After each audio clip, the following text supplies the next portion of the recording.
హరీష్ రావు కేటీఆర్కు తనను విమర్శించే స్థాయి లేదని మంత్రి కోమటిరెడ్డి వెంకటరెడ్డి విమర్శించారు.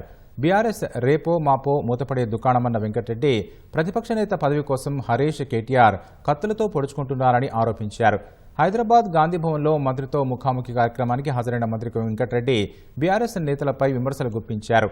మాజీ సీఎం కేసీఆర్ 11 నెలలుగా అసెంబ్లీకి రావట్లేదని దుయ్యబట్టిన కోమటిరెడ్డి బడ్జెట్ సెషన్కు వస్తావో రావో చెప్పాలని డిమాండ్ చేశారు. ఉమ్మడి నల్గొండ జిల్లా ప్రాజెక్టులను పట్టించుకోకుండా ఫ్లోరైడ్ పెంచి పోషించారని మండిపడ్డారు.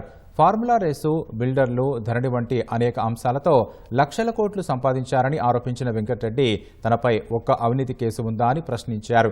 నల్గొండలో టీ హబ్కు తాళం వేసింది కేటీఆర్ అని విమర్శించారు. బీఆర్ఎస్ నేతలకు మూసీపై అవగాహన లేదని విమర్శించారు. యమునా ప్రక్షాళన చేస్తామంటున్న బీజేపీ మూసీ శుద్ధీకరణకు మాత్రం అడ్డు తగులుతోందని మంత్రి కోమటిరెడ్డి వెంకటరెడ్డి మండిపడ్డారు. ఉద్యమంలో గద్దరు ఉన్నాడా, బండి సంజయ్ ఉన్నాడా? బండి సంజయ్ అంటే ముందు గద్దరు తెలంగాణ కోసం 69 ఉద్యమం కానీ మన్నటి ఉద్యమంలో కానీ ఊరూరు తిరిగి పాట పాడుతూ తన పాట ద్వారా ఇలా దేశంలోనే అణగారిన ప్రజల కోసం పోరాడిన వ్యక్తి, తెలంగాణ ఉద్యమంలో పాట చేసిన వ్యక్తి. రాష్ట్ర ప్రభుత్వం రికమెండ్ చేస్తే ఇస్తే తప్పేంటి? బండి సంజయ్ గారు కేంద్ర మంత్రి హోమ్ మినిస్టర్గా ఉండి అలాంటి కామెంట్ చేయకపోవడం మంచిది. నల్గొండ కాదు, భువనగిరిలో కాదు, ఎక్కడ నిలబడ్డా గంట సేపు నిలబడితే 5,000 మంది జనం అవుతారు. మేము మీటింగ్ పెడితే అక్కడ పల్లీలు అమ్ముకుంటానికి వస్తారు, ఐస్ క్రీమ్లు.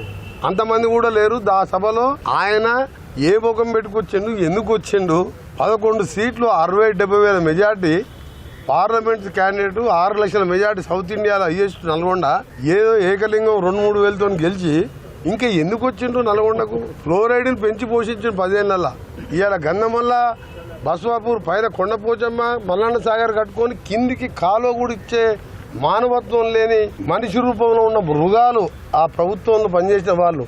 కేటీఆర్, నువ్వు, హరీష్ రావు, కోమటిరెడ్డి వెంకటరెడ్డికి కాలి గోటికి సరిపోరు. నువ్వు ఆయన కేసీఆర్ అల్లుడని చెప్పి ఆయన లీడర్ అయ్యిండు. నువ్వేమో కేసీఆర్ కొడుకని లీడర్ అయినావు. మరి ఆయన ఏం చేస్తాడు? వ్యవసాయం చేసుకుంటాడు. ఎట్లయినా నేను 5 సార్లు ఎమ్మెల్యేకి ఒకసారి ఎంపీగా, నువ్వు నీ ఎందుకు పార్లమెంట్ ఎన్నికల్లో నా కాన్స్టిట్యూన్సీలో నేను 1 గంట కూడా ప్రచారం చేయలే. 60 వేల మెజార్టీ వచ్చింది మా రఘువీర్ రెడ్డికి. నువ్వు సిరిసిల్లలో 10,000 కోట్లు అభివృద్ధి చేసుకున్నావు కదా, 6,000 మైనస్ ఎందుకు వచ్చింది?